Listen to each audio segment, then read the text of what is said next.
The bass was pulsing through the walls, a steady rhythm that I could feel in my chest more than I could hear with my ears. The kind of beat that makes your soul hum. City lights spilled through the floor-to-ceiling windows of Nicole's penthouse, painting everything in shades of gold and blue. Somewhere far below, the world kept spinning, cars honking, people rushing, but up here, time didn't matter. Nicole's room had always been my escape. It didn't feel like the rest of the penthouse with its cold marble and glass. Her space was warm, lived in, full of color and life. Photos of us lined the dresser, college nights, birthday dinners, bad hair days. Her favorite books were stacked messily on the nightstand, and the faint scent of her vanilla candles floated through the air. It was a place where I could be myself, no filters, no pretense. I had a glass of wine in my hand and my favorite song blasting through her speakers, the kind of song that demanded movement. My hips found the rhythm before my mind caught up, and suddenly I was gone, lost in the music. My curls bounced as I spun, my body flowing like I'd been waiting all week just for this moment, and maybe I had. Dancing had always been my therapy. When words failed, music understood. It didn't care if I'd had a rough week at the design studio, or if rent was due, or if I was tired of pretending I had everything figured out. The music just asked me to move, and I did. Nicole had stepped out a few minutes earlier to take a call, but that didn't stop me. This was our thing, me turning her bedroom into a dance floor while she laughed from the couch. Except tonight she wasn't here to laugh. It was just me, the music, and the feeling that, for a few minutes, I was infinite. I closed my eyes and let go completely.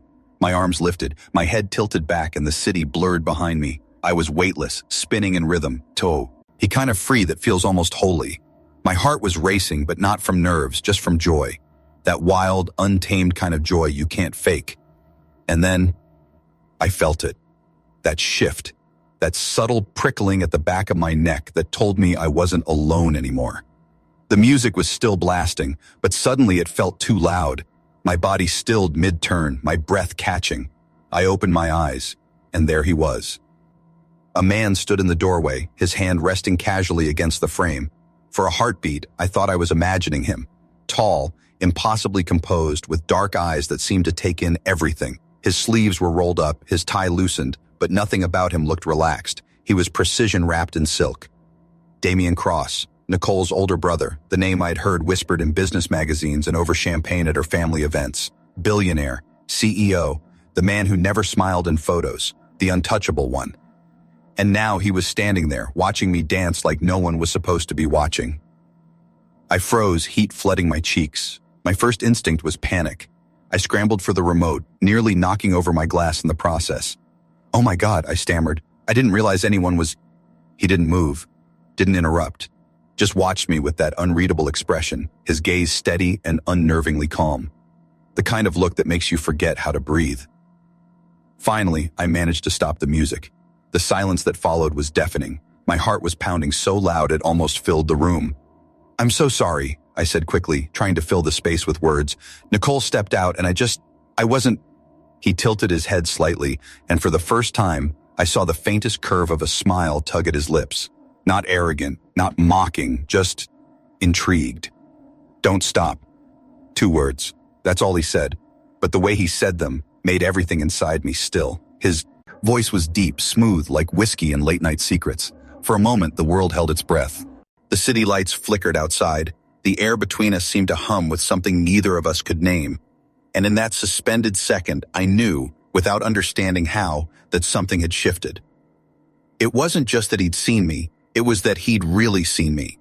Not the polished version of me that showed up to work, or the version that smiled politely at clients. The real me, the woman who danced when no one was watching, who lived by instinct and rhythm.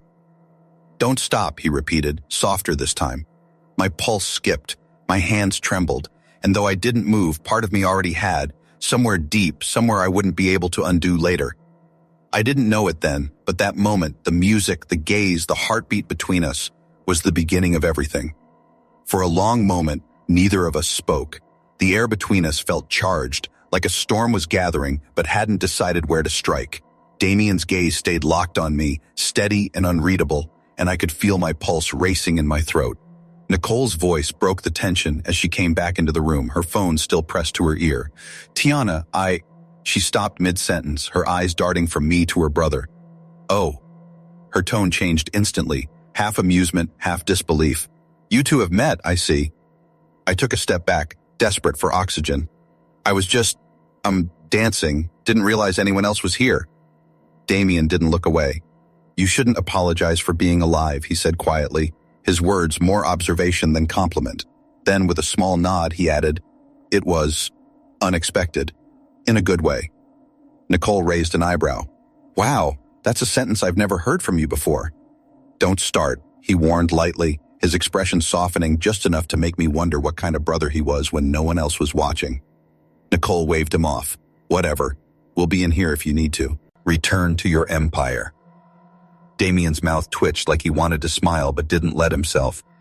Don't let me stop the party, he said, his eyes flicking to me one last time before he disappeared down the hall.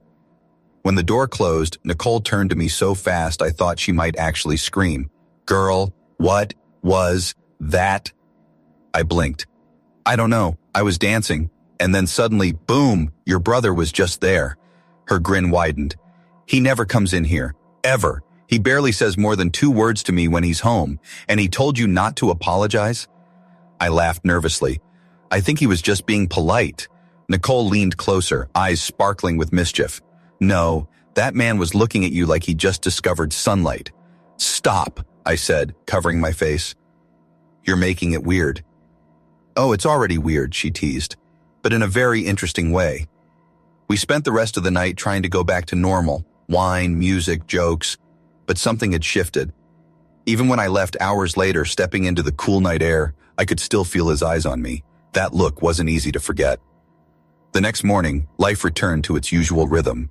I walked into the design studio with my coffee, my tablet, and the faint hope that maybe last night had been a one-time glitch in my otherwise ordinary existence.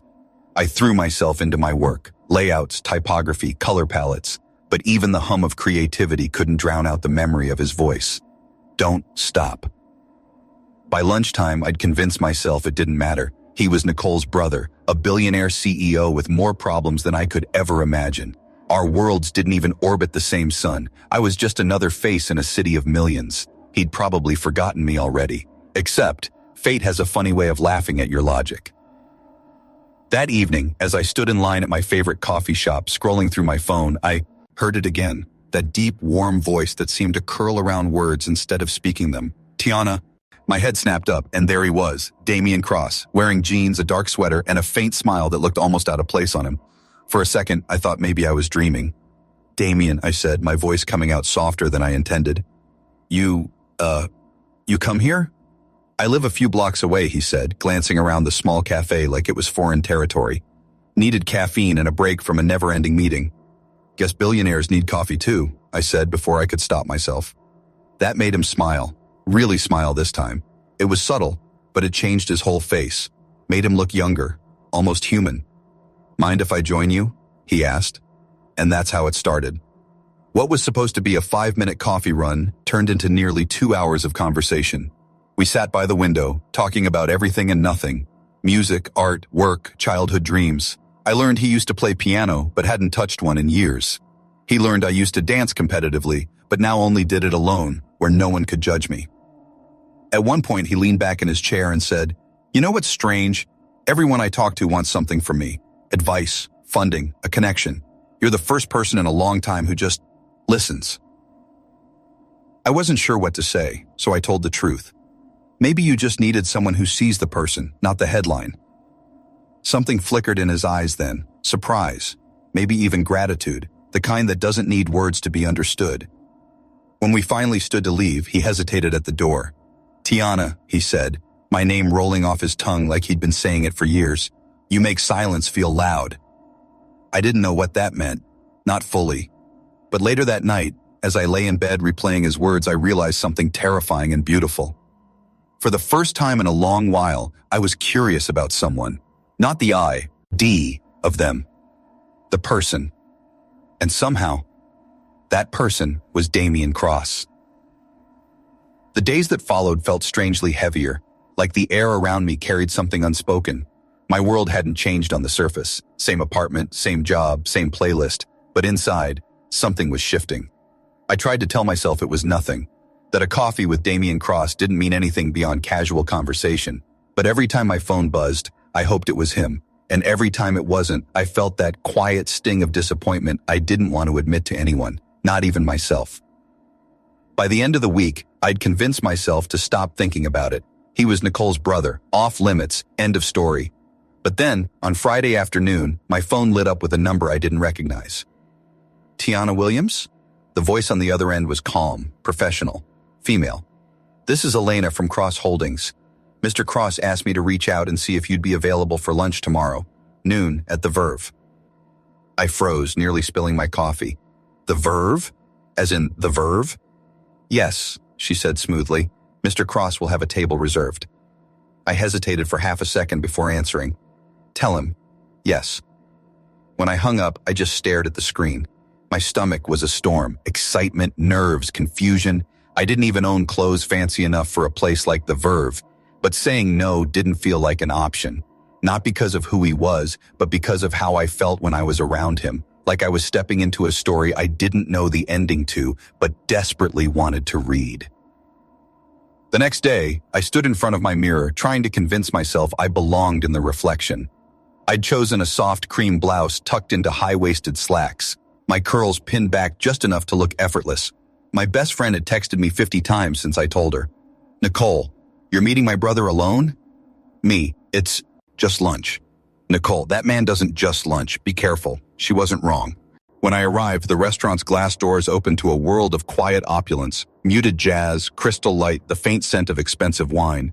Damian was already there, seated at a corner table with the skyline behind him. He stood when he saw me, and for a moment, I forgot how to breathe.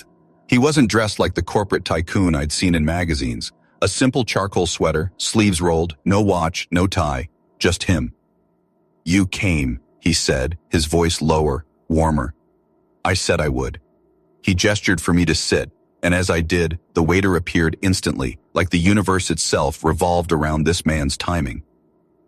We talked again, easier this time, though the tension underneath everything was unmistakable. He asked about my projects, the kind of design work I loved, what inspired me. It was strange. He wasn't interviewing me, but it felt like he was listening for something deeper than answers. At one point, he leaned forward slightly. You move differently when you talk about the things you love, he said quietly. I blinked. Move differently? He nodded. Your hands, your eyes, they light up. It's magnetic. I looked away, my face warm. You pay too much attention. That's how I've built everything I have, he replied, not bragging, just stating a fact. For a moment, the silence between us stretched again, but it wasn't uncomfortable. It was electric. When lunch ended, he walked me out. Outside, the air smelled like rain, soft and cool against the city's hum. I turned to thank him, but before I could, he said, I'd like to see you again. The way he said it wasn't a question. It was something closer to a promise. I hesitated, searching his face. Why? I asked softly. You could be with anyone. Why me? He looked at me for a long time before answering. Because everyone else rehearses their lines. You just live yours. That line hit me harder than I expected. It was the kind of truth that slips under your skin before you realize it's there. He smiled then, a small, almost reluctant one, and said, You don't have to answer now. Just think about it. As he turned to leave, the rain started to fall in slow, steady drops. I stood there on the sidewalk, my heart beating too fast, my hair starting to frizz, and for the first time, I didn't care. Somewhere inside me, something had already decided. That night, I couldn't sleep. His voice replayed in my head, soft, deliberate, steady, because everyone else rehearses their lines. You just live yours. And as the rain tapped against my window, I realized I wasn't just curious anymore. I was falling.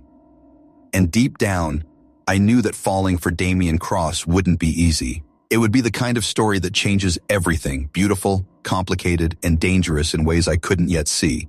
I didn't plan to see him again so soon, but with Damian, things never seemed to happen according to any plan I understood. A few days after our lunch, he sent a message. Not a call, not a formal invitation, just a simple text that somehow carried the weight of 1,000 unspoken things. Damian, are you free tonight? Me, depends. Is this about business or curiosity? Damian, curiosity. Me, then yes. He sent a time, a location, no explanation. Typical Damian Cross, mysterious, precise, and impossible to read. I almost didn't go. I told myself I was tired, that I had a deadline, that showing up might mean crossing a line I couldn't uncross. But by the time the clock hit 7, I was already halfway there. The address led me to a quiet building tucked between skyscrapers. Unmarked, discreet, expensive in that if you have to ask kind of way. Inside, the elevator opened to a rooftop I didn't expect. It wasn't a party or a dinner. It was his world stripped of all pretense. Dim lights, open sky, the hum of the city below. And there he was, standing near the edge, hands in his pockets, staring out at the skyline like he was trying to solve it. When he turned, his expression softened instantly. "You came." "I was curious," I said. He smiled faintly. "Then we're even." There was a small table set with 2 glasses of wine. I laughed softly. "You know, most people invite someone for dinner. You invite them to a rooftop?" "I thought you'd like the view," he said, handing me a glass. "And I don't like noise. Too many people talk just to fill silence. You don't." The city stretched beneath us like a sea of gold and motion. I took a sip, letting the quiet settle. "So what is this, Damian? Another let's talk about life evening?" He glanced at me. "Maybe. Or maybe I just wanted to see you without an agenda." I studied him. "You're not great at casual." "No," he admitted, a hint of laughter in his voice. "But I'm trying." For the next hour, we just talked. Not about money or work or anything that made headlines. We talked about little things, the best time of night to walk in the rain, songs that never get old, what peace actually feels like. And slowly, I began to see the man behind the name, the one who carried responsibility like armor, who hid exhaustion behind charm, the one who looked powerful but somehow lonely. At one point, he said, "You make this city feel quiet." I laughed. "That's the nicest thing anyone's ever said to me." "It's the truth," he said simply. We stood at the edge then, side by side, the wind brushing against us. I could feel his presence more than see it, solid, grounding. For a long while we didn't speak, we didn't need to. But there was something in his silence, something heavy, almost sad. "Damian," I said softly, "can I ask you something?" He turned his head slightly. "Anything. What does someone like you, someone who already has everything, still look for?" He didn't answer right away, his jaw tightened, his gaze still on the horizon. "Control," he said finally. "But it's an illusion. You chase it long enough and you start to lose the things that actually matter." His voice was low, honest. I could feel the truth of it in my chest. "Like what?" I asked. He looked at me then, really looked. "Like yourself." That hit harder than I expected, because I understood it too well. The wind carried the faint echo of traffic below, the city still moving as if it didn't care who we were or what we were saying. And yet, in that moment, everything felt still. When it was time to leave, he walked me to the elevator. The quiet between us was warm, not awkward, just full. As the doors opened, I turned to him. "You know, for someone who claims to hate noise, you're pretty good at making my thoughts loud." His lips curved into that small, knowing smile again. "Good." The elevator doors began to close, and before they did, I heard him say, "You make me forget who I'm supposed to be." That night, I didn't sleep. My mind replayed every word, every pause, every glance. I'd walked into that rooftop thinking I was stepping into his world, but I left realizing he'd somehow stepped into mine. And for the first time, I felt something dangerous blooming quietly in my chest. It wasn't just attraction. It wasn't curiosity anymore. It was something deeper, something that scared me because it felt too real. What I didn't know then was that the deeper I fell, the closer I was to finding out who Damian Cross really was, and the secret that would change everything. The next few weeks felt like living inside a secret. There were messages at midnight, unexpected phone calls that lasted until sunrise, quiet dinners where the world faded away. Damian and I moved like two people walking a tightrope, careful, suspended, knowing one wrong step could send everything crashing.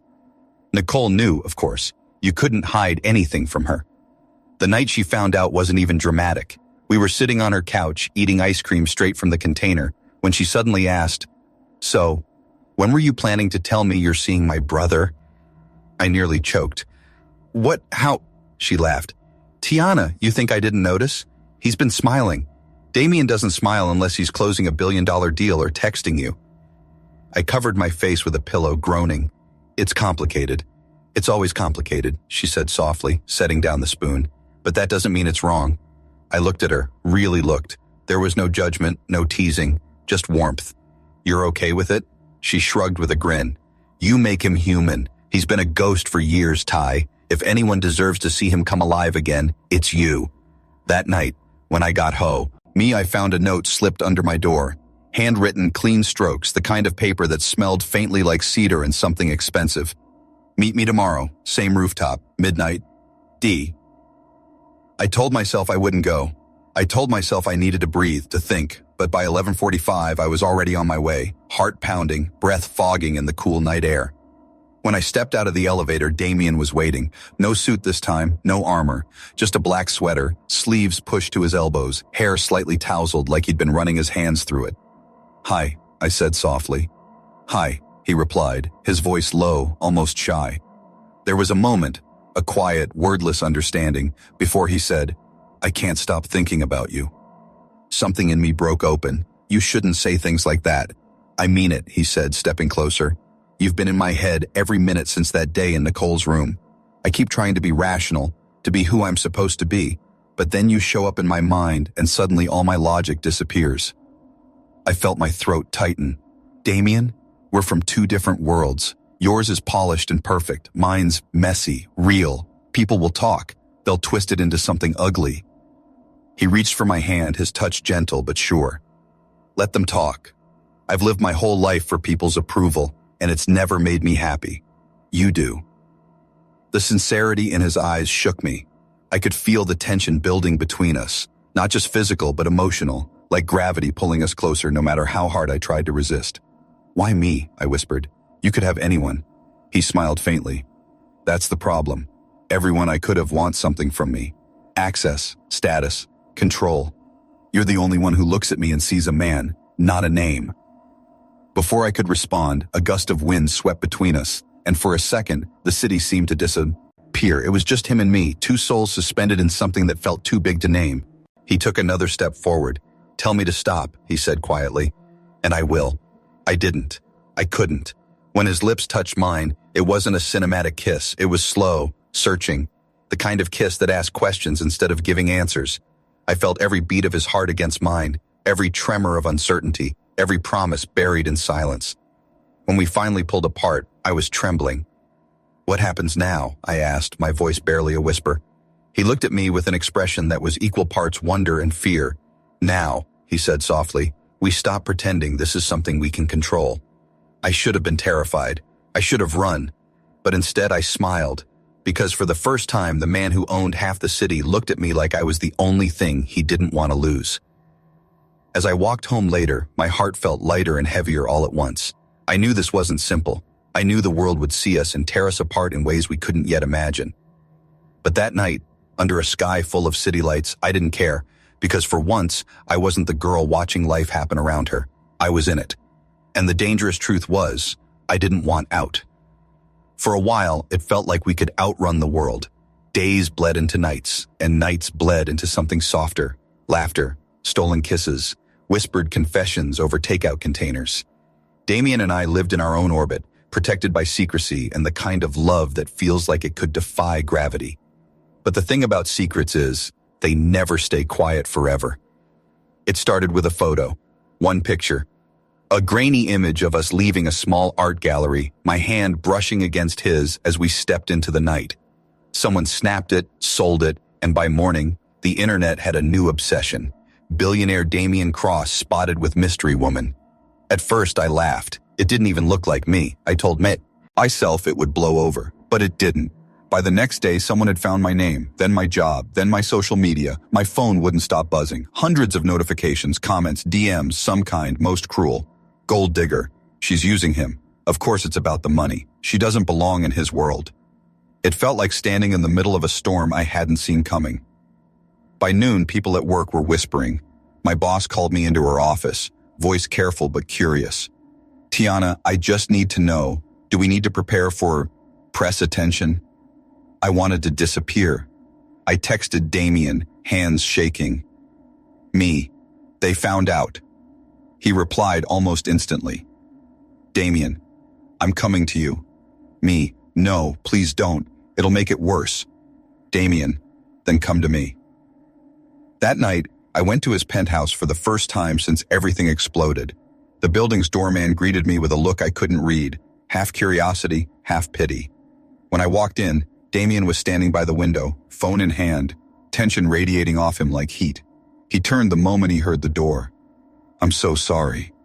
It's not your fault, I said quietly, but my voice trembled. Yes, it is, he said, voice low, controlled but breaking. I should have protected you. I should have seen this coming. I shook my head.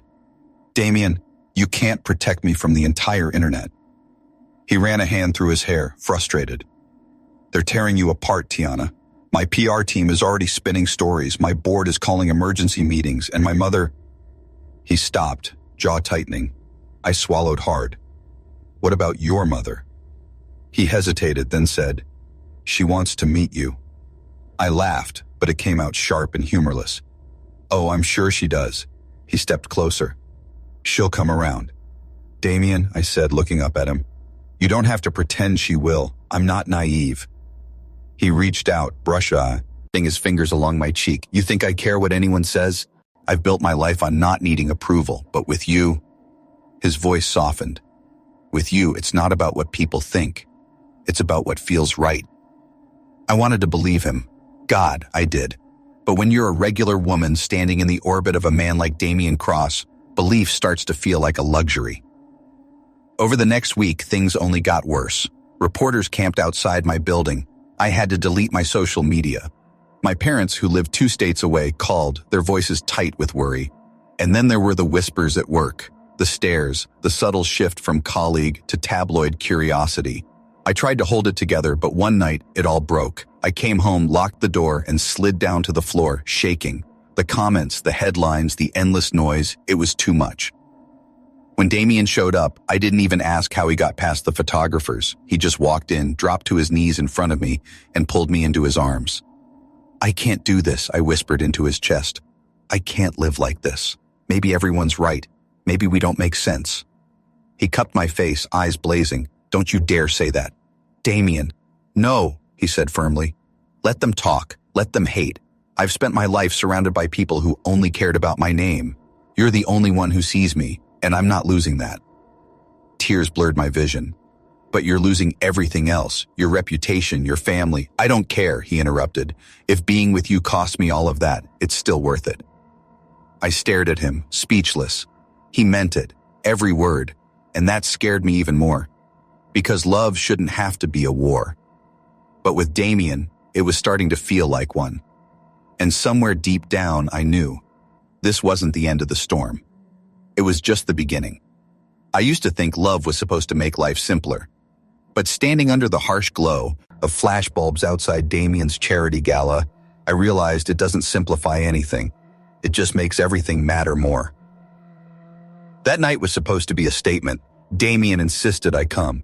If we hide, they win, he said. If we walk in together, the story changes. So I put on the only gown that made me feel like myself. Not a borrowed designer piece, not something loud or glittering, just soft navy silk that moved when I did. My hair in curls, my grandmother's earrings brushing my neck. When I stepped out of the car, all I could hear was the click, click, click of cameras. Reporters shouted questions. Sharp, hungry, merciless. Tiana, are you too serious? Did you meet through Nicole? What do you say to people calling you a gold digger? My hands trembled, but Damian's hand found mine instantly. He didn't look away. He didn't flinch. He just held me, eyes steady on the flashing chaos. Inside, the air was colder, the kind of cold that didn't come from temperature, but from eyes watching, judging. Women in diamonds gave me tight smiles that didn't reach their eyes.